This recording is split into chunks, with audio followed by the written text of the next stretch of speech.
오늘 우리에게 주시는 하나님 말씀은 마태복음 5장 7절 말씀입니다.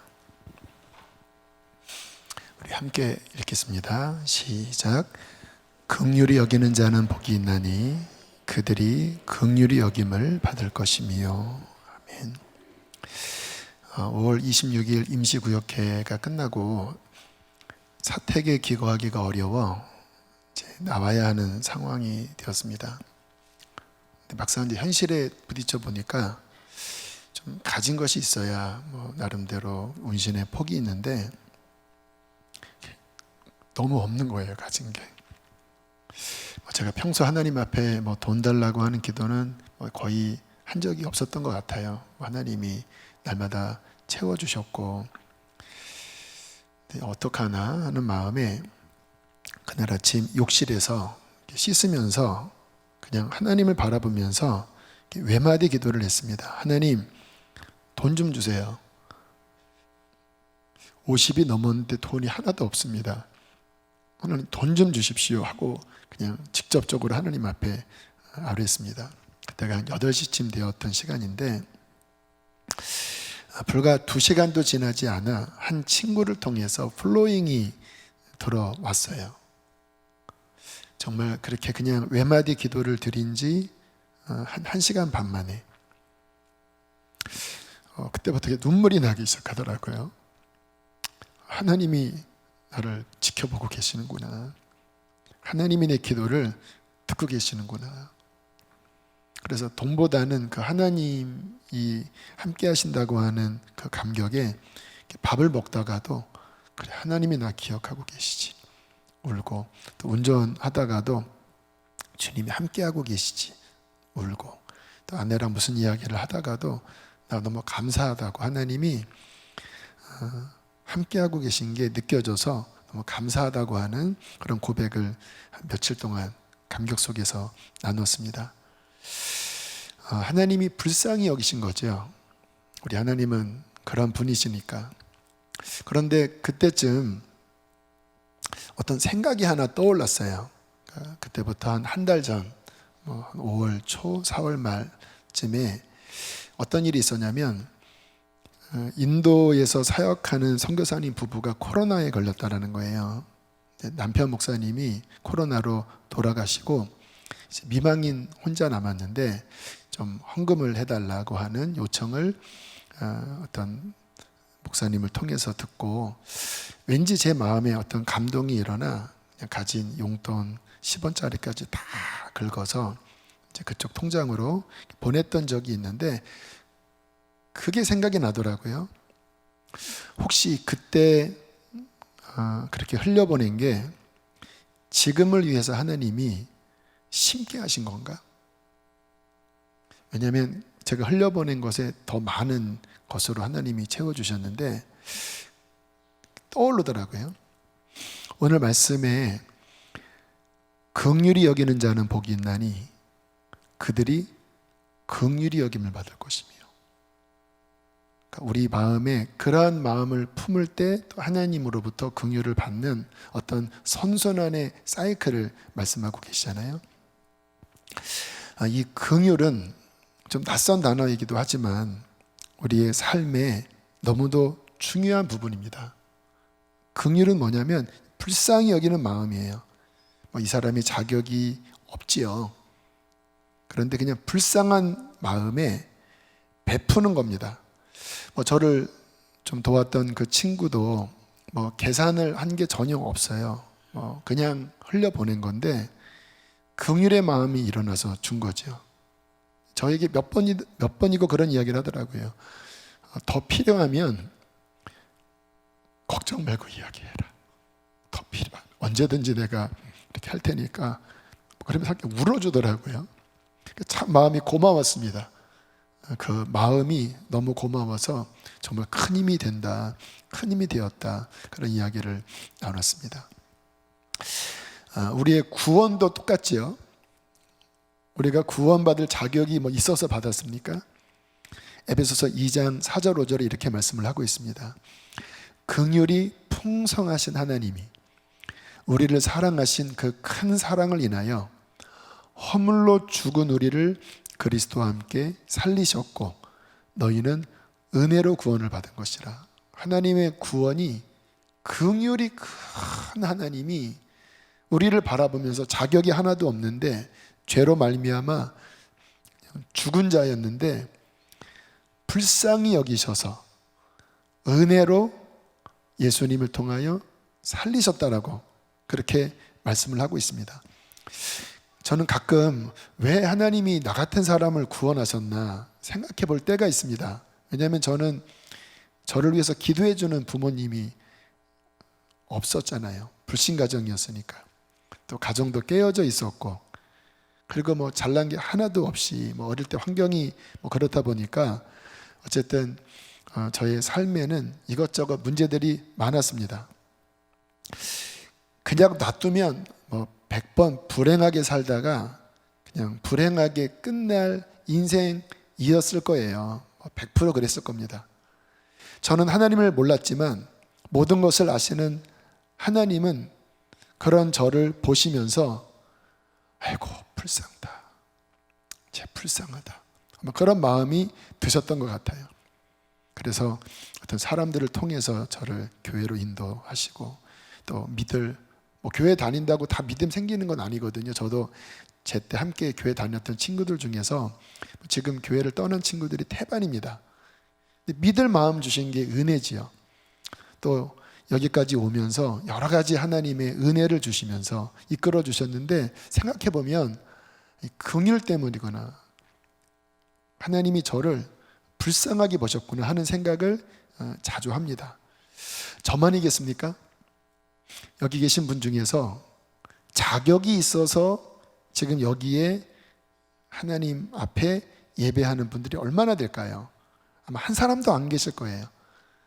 하나님의 긍휼 때문에 이모저모로 하나님이 여러분의 삶에 개입하셨고 또 은혜를 주셔서 여기까지 온 건데, 그게 긍휼 때문이라는 거예요. 성경에 하나님은 이 긍휼이 많으신 분이라고 우리에게 말씀하고 있습니다. 시편 103편 8절로 9절 함께 읽어보실까요? 시작. 여호와는 긍휼이 많으시고 은혜로우시며 노하기를 더디하시고 인자하심이 풍부하시도다. 자주 경책하지 아니하시며 노를 영원히 품지 아니하시리로다. 저는 이 하나님의 성품이 너무 감사합니다. 왜냐하면 하나님이 이와 같은 성품이 아니었다면 우리가 구원받았다 할지라도 아마 나만 아는 사람이 없었을 것 같아요. 아마 여러분의 성격이라면, 하나님이 여러분의 성격이라면 구원해 놓고 그 다음에 또 그렇게 한 짓을 보고 한 번도 아니고 10번도 아니고 100번도 아니고 날마다 죄 짓는 그 모습 보고 가만히 있었을까요? 그런데 우리 하나님은 긍휼이 많으시고 노하기를 더디하시고 인자가 풍부하셔서 노를 영원히 품지 않는 그분의 성품 때문에 우리가 또 살고 또 살아 지금 여기에 남아있는 거지요. 성경에 하나님의 긍휼을 가장 잘 나타내는 말씀이 탕자의 비유라고 생각합니다. 탕자가 아버지한테 재산 달라고 하는 건 완전 폐륜입니다. 왜냐하면 아버지 죽은 거로 간주하는 거거든요. 집을 떠나서 쫄딱 망했죠. 그냥 망한 게 아니라 정말 허랑방탕하게 다 탕진하고 돼지밥도 못 먹을 정도로 완전히 망했을 때, 그때 이 탕자가 아버지의 집을 생각했습니다. 아버지의 집으로 돌아가자. 자격은 없지만 그냥 품꾼의 하나, 일용직으로라도 받아달라 하자. 누가복음 15장 20절에 이렇게 말씀을 합니다. 이에 일어나서 아버지께로 돌아가니라. 이게 중요합니다. 하나님의 긍휼을 받는 데 있어서 죄의 자리에서, 하나님을 떠났던 죄의 자리에서 이제 일어나 망한 모습 그대로 하나님께로 가는 거예요. 그게 회개지요. 눈물을 흘리고 이게 회개가 아니라 그 자리에서 일어나서 하나님 앞에 나가는 것이 회개인데, 이게 이제 하나님의 긍휼을 받는 길이에요. 그 다음 읽겠습니다. 시작. 아직도 거리가 먼데 아버지가 그를 보고 측은히 여겨 달려가 목을 안고 입을 맞추니, 그렇게 다 쫄딱 망해서 걸어오는 어깨가 축 처진 아들을 아버지가 보았다고. 거리가 먼데 본 거 보니까 아버지가 기다리셨던 것 같아요. 근데 그 아들의 모습, 뭐 그냥 계약직의 관계, 자녀의 관계가 아니라면 이게 뭐 정말 화가 날 일 아닙니까? 그런데 그 어깨가 축 처진 아들을 바라볼 때 아버지의 마음 안에 이 긍휼의 마음이 막 뜨겁게 일어나는 거예요. 불쌍하다, 저놈 자식. 아버지 죽은 자로 간주하고 다 탕진한 저 자식, 불쌍하다. 그래서 그냥 버선발로 막 달려가서 그냥 와락 그 아들을 끌어안고 입을 맞추고 막 소리소리 치면서 24절 함께 읽어보실까요? 시작. 이 내 아들은 죽었다가 다시 살아났으며 내가 잃었다가 다시 얻었노라 하니 그들이 즐거워하더라. 이게 만약에 어떤 계산적인 관계였다면 너 얼마 탕진한 거야? 너 염치가 있어? 너 그거 어떻게 보상할 거야? 이렇게 하는 게 어떤 계산의 관계인데, 이 긍휼의 마음이 막 그 속에서 일어날 때는 그건 하나도 상관이 없는 거예요. 그냥 돌아온 것 자체만으로 이 내 아들은 죽었다가 다시 살아났으며 내가 잃었다가 다시 얻었노라. 그냥 그 긍휼의 마음 때문에 받아주고 얼싸안고 행복해했다고 하는, 우리가 잘 아는 이야기인데요, 실은 우리의 구원 사건이 바로 이 사건입니다. 하나님의 그 큰 긍휼로 인하여 죄와 허물로 죽은 우리를 그리스도와 함께 거저 살리신, 은혜로 살리신 그 구원은 하나님의 온전한 긍휼 때문이었다라는 거예요. 구원도 그렇지만 우리의 삶도 마찬가지입니다. 하나님의 긍휼이 없으면 저는 단 하루도 살 수 없는 것 같아요. 그렇잖아요. 그렇게 탕자가 돌아와서 그 다음 스토리는 없습니다. 괜찮게 살았을까? 그 탕자가 살았던 습관이 있잖아요. 쫄딱 망했기 때문에 그때는 뭐 고개를 숙이고 왔겠지만 뭐 그렇다고 그 성품이 100% 바뀌지는 않잖아요. 다 경험을 해보셨잖아요. 은혜 받은 후에도 수없이 배반을 합니다. 하루도 그냥 넘어간 적이 없는 것 같아요. 우리들의 삶이 하나님 앞에서 보면 하루도 그냥 죄 안 짓고 넘어간 적이 없을 정도로 그렇게 또 살아요.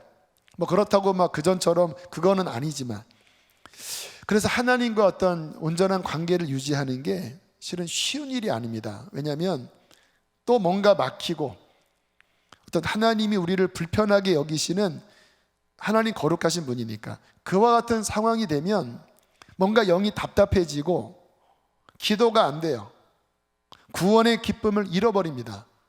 괴롭지요. 뭐 수도 없이 그러한 시간들을 우리가 반복하는데, 저는 그러한 상황이 되면 일단 모든 것을 내려놓고 기도하러 갔던 것 같아요. 하나님 앞에 뭐 교회를 나오든 아니면 어떤 기도원을 가든 아니면 어떤 한 장소가 주어지지 않으면 마음적으로 그냥 하나님 앞에 주님 도와주세요. 근데 그렇게 기도하면 꼭 하나님이 주시는 은혜가 이렇게 회개를 시키시더라고요. 그렇게 회개하다 보면, 불쌍히 여겨달라고 기도하다 보면 회복이 되는데, 여러분 회복은 하나님 편에서 풀지 않으면 스스로는 안 됩니다. 왜냐하면 이 영적인 거기 때문에 하나님이 은혜를 주셔야 영이 회복이 되지, 그냥 나 혼자 어떤 수련을 한다고 하나님은 안 푸셨는데 나 혼자 풀어지질 않아요. 그런데 감사한 것은 요만큼 하나님 앞에 이렇게 나와서 그냥 주님 불쌍히 여겨주세요, 요거 하나를 보고 하나님 아버지는 이렇게 풀어주시는 경우를 굉장히 많이 경험했습니다. 뭐 때문이죠? 뭐 그렇게 하나님 앞에 나아간 뭐 그것이 뭐 대단해서입니까? 아니죠. 긍휼 때문이에요. 여러분 자녀 이렇게 대하다 보면 화날 때도 많지만 그 자녀가 불쌍하니까 또 받아주고 또 받아주는 거잖아요. 한 번은 제가 대학 다닐 때 저의 가정에 고통을 준 분이 있었어요. 아마 처음 제가 들었던 마음이었던 것 같아요. 죽이고 싶은 마음. 그냥 이게 막 속이 떨리면서 죽이고 싶은 마음에 영이 딱 막혀버렸습니다. 한 3일 정도 갔던 것 같은데 습관을 따라 성경을 딱 폈을 때 시편 37편이 눈에 들어왔습니다. 1절, 악을 행하는 자들 때문에 불평하지 말며, 8절, 분을 그치고 노를 버리며 불평하지 말라. 오히려 악을 만들 뿐이라. 주님이 이렇게 툭 치시면서 지금 제 마음을 이렇게 비추시는 것 같았어요. 야, 너 그만 버려라. 너 지금 그 마음 때문에 네 영이 상해 있고 네가 죄 짓고 있고 내 앞에 못 나오고 있어. 눈물이 계속 또 났습니다. 하나님, 제 마음에 있는 미움, 죽이고 싶은 마음, 하나님 회개합니다. 미워하지 않겠습니다. 용서하겠습니다. 그 사람을 축복하겠습니다. 억지로 했습니다. 그러면서 다시 이렇게 딱딱하게 냉랭하게 식었던 마음이 회복되는 것을 경험을 했는데, 이게 굉장히 중요한 영적인 원리가요, 이 긍휼이, 이게 하나님의 긍휼과 우리 안에 있는 그 긍휼이 같이 맞물려 돌아가요. 다시 한번 본문을 보세요. 5장 7절, 긍휼히 여기는 자는 복이 있나니 그들이 긍휼히 여김을 받을 것이며.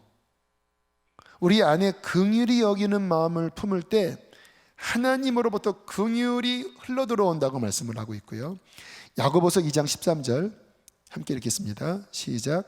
긍휼을 행하지 아니하는 자에게는 긍휼 없는 심판이 있으리라.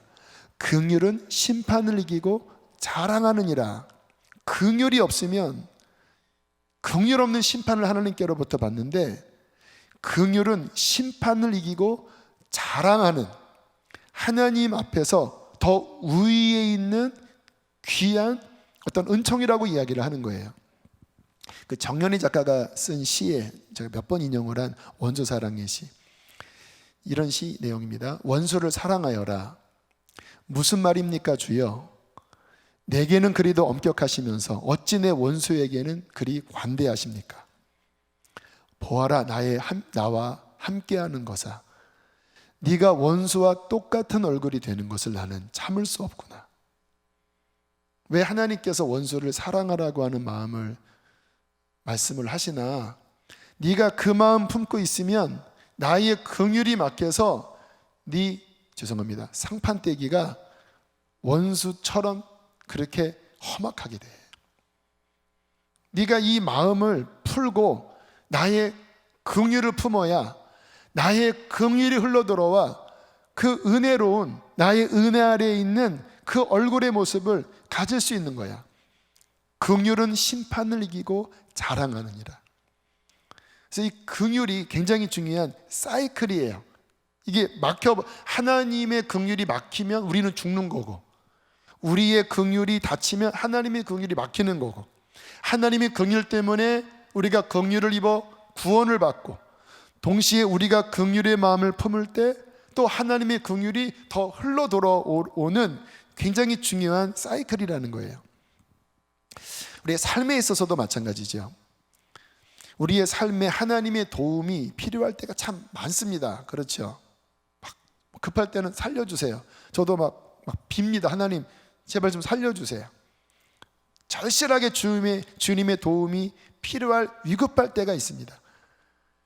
재정적으로 필요한 상황, 또 어려운 일 속에서 해결해야 되는 일들, 또 어떤 감정적인, 정서적인 어떤 어려움들, 이 참 마음을 다루는 것이 저는 참 중요하다고 하는 생각이 요즘 많이 듭니다.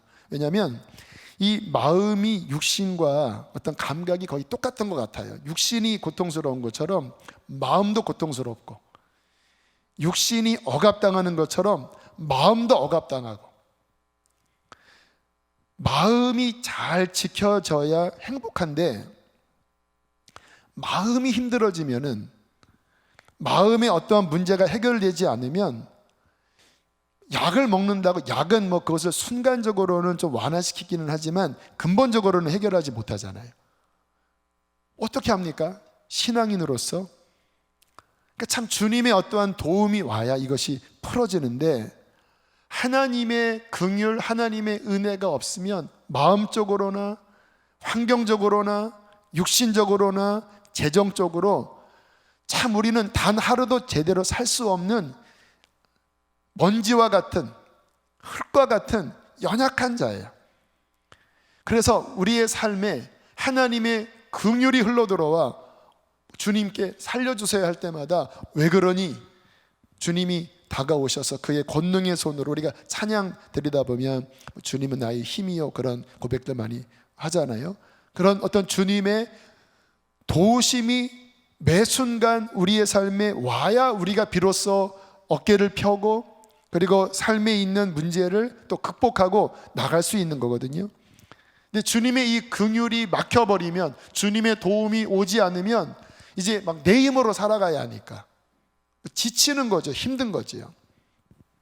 자, 어떻게 하면 주님의 그 긍휼을 풍성히 받을 수 있을지 오늘 두 가지 간단하게 나눌 텐데, 좀 전에 드렸던 말씀과 좀 연결되는 부분 다시 좀 종합해서 말씀을 드립니다. 첫 번째는요, 긍휼을 베푸는 삶을 사는 게 하나님의 긍휼을 입는데 중요한 키입니다. 마태복음 5장 7절, 긍휼히 여기는 자는 복이 있나니 그들이 긍휼히 여김을 받을 것이며. 잠언 19장 17절, 이 말씀 함께 읽어보실까요? 시작. 가난한 자를 불쌍히 여기는 것은 여호와께 꾸어드리는 것이니 그의 선행을 그에게 갚아주시리라. 불쌍한 마음을 품고 살아가는 것, 주변에 있는 사람이 어려울 때 다가가서 나의 가진 물질을 나누든 같이 위로하든, 이와 같은 긍휼을 베푸는 삶이 하나님께 꾸어드리는 일이라고 말씀을 하고 있어요. 여러분, 하나님이 빚을 지십니까? 그런데 주변에 어려운 사람들을 이렇게 도울 때 하나님이 그 모습을 보시고 본인이 빚진 것으로 생각하신다는 거예요. 그리고 정말 그에게 필요한 상황이 될 때 그것이 심는 씨가 되고 저축이 되어 정말 그가 필요할 때 하나님이 그에게 갚아주신다는 겁니다. 하나님이 얼마나 풍성한 분입니까? 갚아주신다는 거예요. 그래서 평상시 삶에 어떤 가난하고 어려운 이웃들을 볼 때 그것을 그냥 지나치지 않고 어떤 긍휼의 마음을 품고 뭔가 나누는 삶, 이것은 굉장히 하나님의 긍휼을 받는 데 있어서 중요한 어떤 씨앗과 같은 부분이라고 말씀을 하고 있습니다. 아마 이것을 가장 잘하는 분이 박보영 목사님 같아요. 목사님 이렇게 설교 들어보고 대화해 보니까 목사님에게는 그게 신앙의 핵심이시더라고요. 기도도 많이 하시고 은사도 굉장히 깊으시고, 지난 정태균 선교사 그 중고등 학교 때 이미 3달 뒤에 일어날 일, 또 2년 뒤에 일어날 일을 정확하게 예지하면서 이야기하실 정도로 깊으신 분인데, 이상하게 목사님은 그러한 부분을 그렇게 가치 있게 두지 않으시더라고요. 오히려 삶에서 그런 어떤 베푸는 삶을 사는가를 굉장히 중요하게 보는데, 그 교회는 이제 연합체가 있어요. 분리개척해 나간 교회도 있고, 또 함께 연합하는 그런 목사님들, 또 사역자들과 함께, 교인들과 함께 새벽에 도시락을, 아주 최고의 도시락을 싸서 노숙인들에게 배달하는 그런 사역도 하고, 또 매스컴에 나올 정도로 정말 부모 자살하고 그 자녀가 거의 죽을 뻔한, 누구도 돌보지 않는 그런 아이들을 맡아달라는 요청이 오면 거의 기도하고 데려다가 키우더라고요. 정상적인 아이도 키우기 쉽지 않은데 완전 그 트라우마가 있는 아이들 있잖아요. 어린 아이가 불과 한두 살밖에 안 됐는데 막 욕을 하고 막 다 뒤집어 엎는, 그냥 본 게 그런 거니까 그런 아이들을 데려다가 지금도 키우시면서 기도하고 그런 변화시키는 그런 일을 그냥 삶의 어떤 핵심으로 하시는데, 저에게 의미심장한 말을 실은 얼마 전에 하셨어요. 이런 이야기를 하시더라고요. 목사님, 뜨겁게 기도하고 예배하는 것으로 참다운 크리스천이 만들어지는 게 아닙니다. 저희 교회는 이게 핵심이잖아요. 뜨겁게 예배하고 막 어떤 마음이 어떤 회복이 일어나는 그것 때문에 많이들 오시는데, 그런 것으로 사람이 변화되는 게 아니라고 이야기하셨어요. 물론 변화되지요. 근데 그게 핵심이 아니라고 말씀하시면서 정말 삶에서 가난한 자들을 돕고 하나님의 기뻐하는 일을 하는 그 현장을 경험할 때 용사가 세워지는 겁니다. 앞으로 목사님은 좀 그런 목회를 하셔야 합니다. 그런 어려운 자들을 돕는 그 현장에 교우들이 많이 가게 해서 그 속에서 하나님의 살아계심을 경험하고 하나님의 어떠한 은혜를 경험해야 그게 참다운 용사를 만들어지는 거라고. 막 방언하고 막 뜨겁게 기도하는 것은 그때는 좋지만 그렇게 해서 안 변한 사람들이 굉장히 많은 것을 보았다고. 굉장히 제 마음이 깊은 도전이 되었어요. 물론 저희 교회도 어느 정도는 실은 합니다. 왜냐하면 제 안에 그런 어떠한 하나님 주시는 마음들이 어릴 때부터 있었기 때문에 저희 교회 초기부터 몸이 아픈 성도자님 도와야 할 때 치료비도 도와드리고, 또 홀사모 되신 분 몇 년간 또 지원해드리고, 또 입양가정 아직까지 목사님 넷째 아이가 입양한 아이인데 강원도에서 작은 교회 목회를 합니다. 지금까지 도와주고 있고, 그런 어떤 삶을 나름대로 실천을 했고, 그러다 보니까 저희 교회가 어떤 재정의 복을 많이 받았던 것 같아요. 건축 과정도 보면 정말 하나님이 기적같이 채워주시는 그러한 일들을 경험을 했어요. 근데 생각을 해보니까 부자의 적은 헌금일 뿐이었던 것 같아요. 주님이 부자의 금전보다 과부의 두렙돈이 더 크다라고 말씀을 하는데, 저희 교회 상황에 지금 흘려보내는 정도가 이게 하나님 속을 시원하게 해드리는 그런 수준이 아니겠구나. 하나님, 앞으로 주님께서 그러한 일들을 행하실 때 정말 더 기쁨으로 하고 성도들이 더 기쁨으로 동참하는 그런 교회가 되길 원합니다.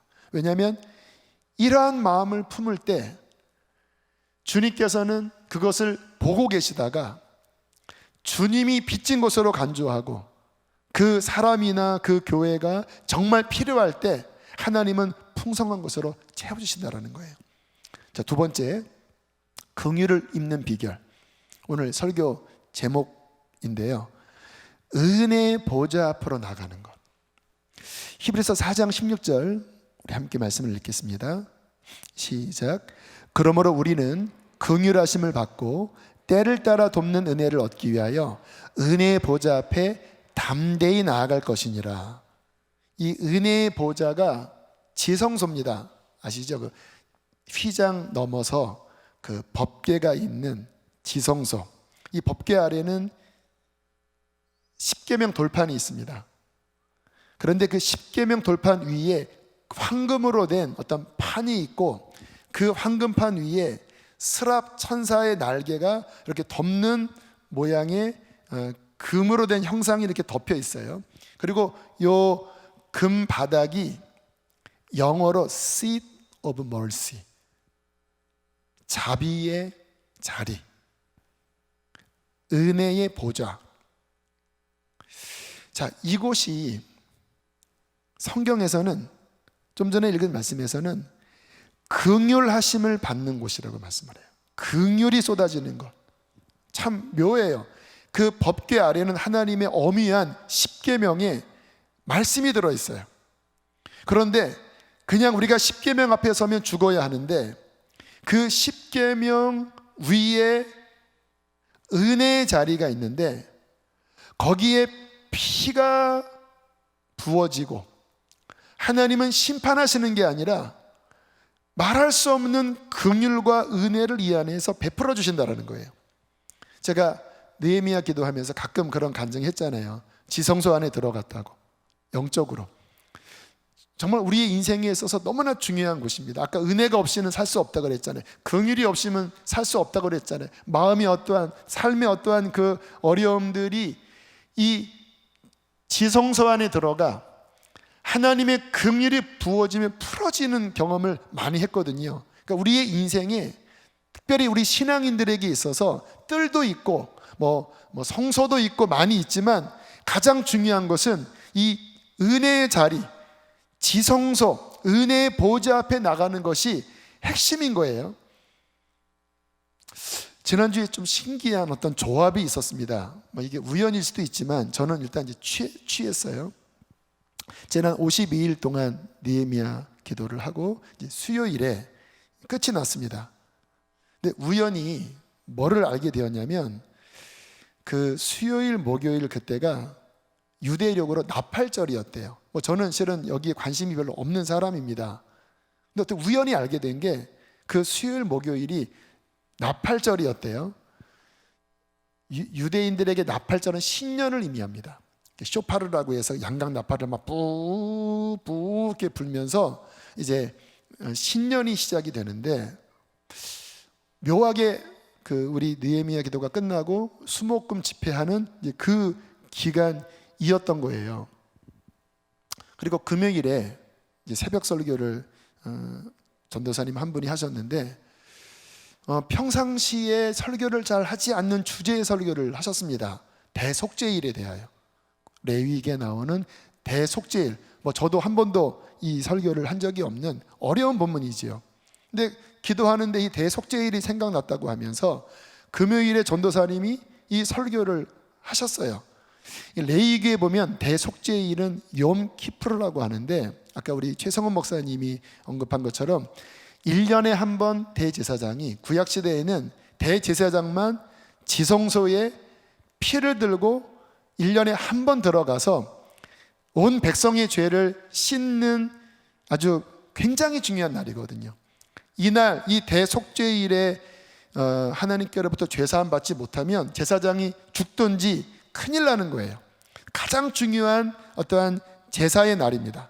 그래서 그날은 온 백성이 회개하고 안식일 중에 안식일이라고 하면서 아무 일도 안 하고 온 백성이 이제 집중하면서 그렇게 하나님 앞에 나아가는 날이래요. 근데 그게 알고 보니까 다음 주라는 거예요. 다음 주. 요번 주지요. 요번 주 수요일 어간. 그래서 이게 이제 우리 느헤미야 50이 끝나고 돌아오는 주에 한 주간 계속 기도를 이어야겠다라고 생각을 했는데, 이게 뭔가 연결이 되나? 그런데 6시 한 45분쯤에 메시지 하나가 딱 왔어요. 이런 내용이었습니다. 하나님의 긍휼을 입도록, 긍휼 나오죠. 긍휼을 입도록 교회가 회개하며 기도하도록 선포해 주세요. 그리고 한 2시간이 지나서 또 다른 분을 통해서 또 메시지가 왔습니다. 그분은 이제 우리 교회 다니는 분이 아니고 저와 일면식도 없는, 그러나 이제 저를 위해서 기도해 주는 어떤 중보자인데, 이런 내용이었습니다. 영적인 이야기라 좀 앞에 다 빼고, 목사님이 지성소에 들어가 기도할 때 손에 두루마리가 있었는데 그 두루마리에 이러한 글자가 있는 것이 보였습니다. 하나님의 임재가 키이다. 하나님의 임재가 키이다. 지성소에 들어가 하나님의 임재, 하나님의 긍휼이 부어지는 임재가 모든 것이 풀어지는 열쇠다. 하나님이 저와 온 성도들이 회개하며 이 지성소로 들어오기를 원하시는구나. 그래서 우연이지만 날짜를 이렇게 맞추셔서 나팔절과 또 대속죄일, 우린 신약이라 굳이 이거에 상관할 필요는 없지만 어쨌든 교회적인 상황이 그러다 보니까 하나님이 마치셔서 기도로 우리를 초청하시는구나. 선포해야 되겠다. 그래서 급하게 금요일에 이제 한 주간 그런 기도를 하자고 그렇게 주보에 광고를 실었어요. 여러분, 어디에서 하나님의 긍휼을 우리가 입을 수 있을까요? 하나님의 긍휼이 가득 담긴 주님의 성소 안에, 지성소 안에, seat of mercy, 하나님의 자비가 부어지는, 긍휼이 부어지는 임재가 있는 그곳, 우리의 힘으로는 해결 안 될 얼마나 많은 문제들이 있습니까? 나의 마음도 그렇고, 가정도 그렇고, 교회적으로도 그렇고. 어떻게 해야 풀어지지요? 어떻게 해야 해결되지요? 하나님의 임재가 키이다. 그 임재가 어디에 있지요? 성소 안에, 지성소 안에 seat of mercy, 자비가 있는 그 자리, 예수의 피를 의지하여 함께 회개하여 하나님의 보좌 앞에 나아갈 때, 그 주님의 보좌에서 하나님의 긍휼이 부어질 때, 하나님께서는 우리의 삶에 막힌 것들, 묶인 것들을 주님께서 풀어주실 것입니다. 회복하게 하여 주실 거예요. 하나님, 우리의 영혼이, 우리의 가정이, 우리의 교회가 하나님 이 긍휼을 입게 하여 주십시오. 온 교회가 함께 아버지 주의 보좌 앞에 엎드려 회개하고 죄를 쓰고 주님의 긍휼을 입게 하여 주시옵소서. 그렇게 함께 우리 나아갑시다. 그렇게 함께 주님께 달려갑시다. 하나님의 은혜가 저와 우리 가정과 교회를 아름답게 회복시켜 주실 줄로 믿습니다. 우리 함께 이 시간 찬양하시고 기도하시겠습니다. 오 나의 자비로운 주여,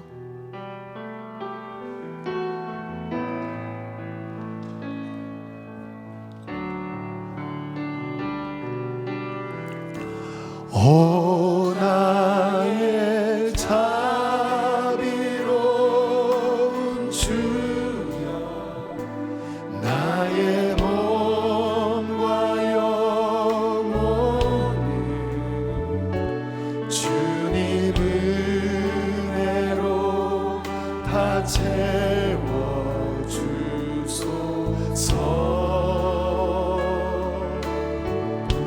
이 세상 괴로운 걱정 근심 주여 받아주시고,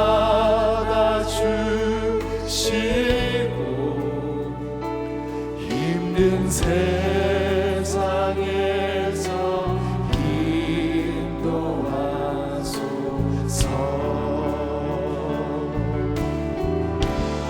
예수님,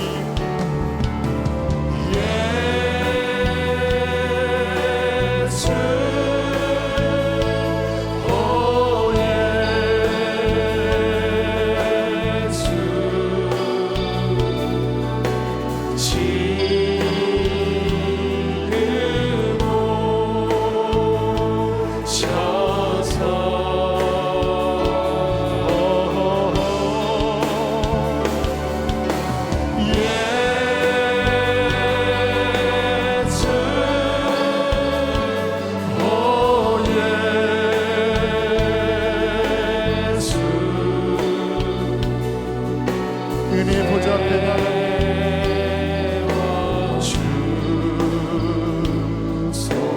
모여라, 주께 찬양하라. 모여라, 주께 찬양하라. 나의 귀한 친구여, 주님 앞에 두 손 모으고,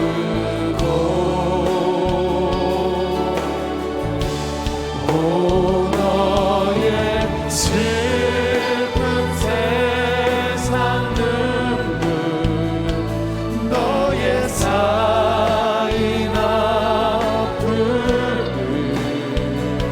십자가 앞에 모두 버리. 우리 주님의 보좌를 향하여 나아갈 때 예수, 오 예수,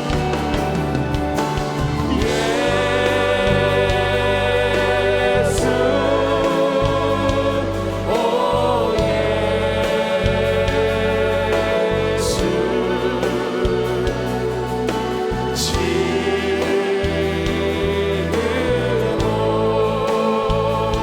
오셔서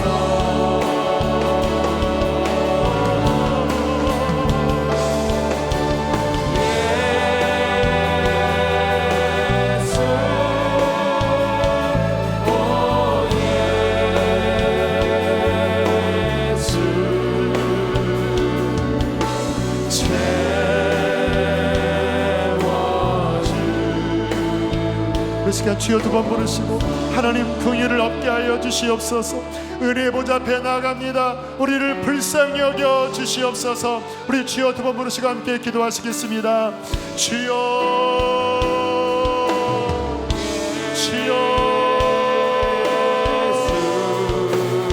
그러므로 하나님의 긍휼하심을 얻고 때를 따라 돕는 은혜를 얻기 위하여 은혜의 보좌 앞에 담대히 나아갈 것이니 여호와는 긍휼이 많으시며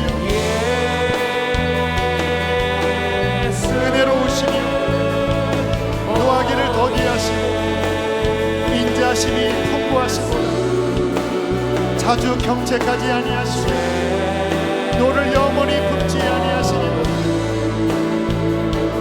하나님, 우리 하나님, 긍휼이 풍성하신 우리 하나님, 우리를 사랑하신 그 큰 사랑을 인하여 허물로 죽은 우리 그리스도와 함께 은혜로 살리셨습니다. 주님, 우리를 불쌍히 여겨주십시오. 우리를 긍휼히 여겨주십시오. 허덕이는 우리를 건져주십시오. 주님의 피로 우리를 건져주십시오. 주여 주여 주여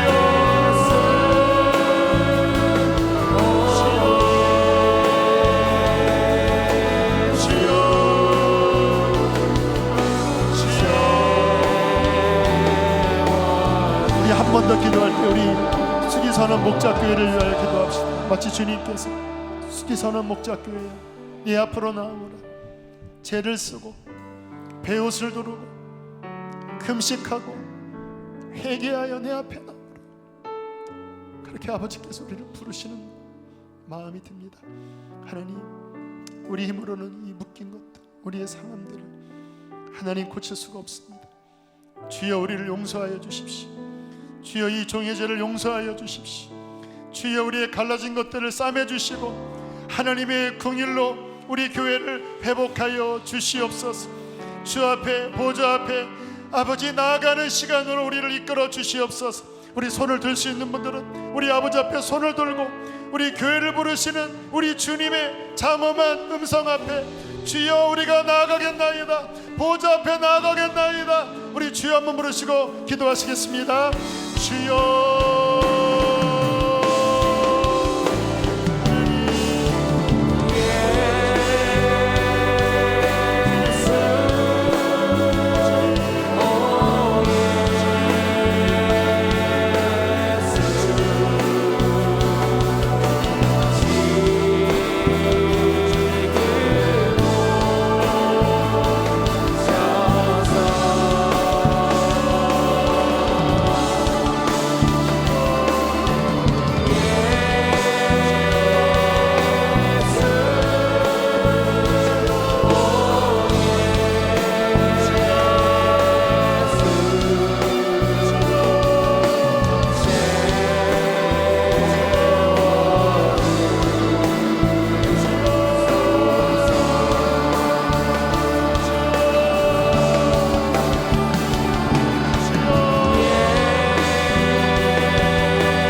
많으신 하나님, 우리를 불쌍히 여겨 주시옵소서.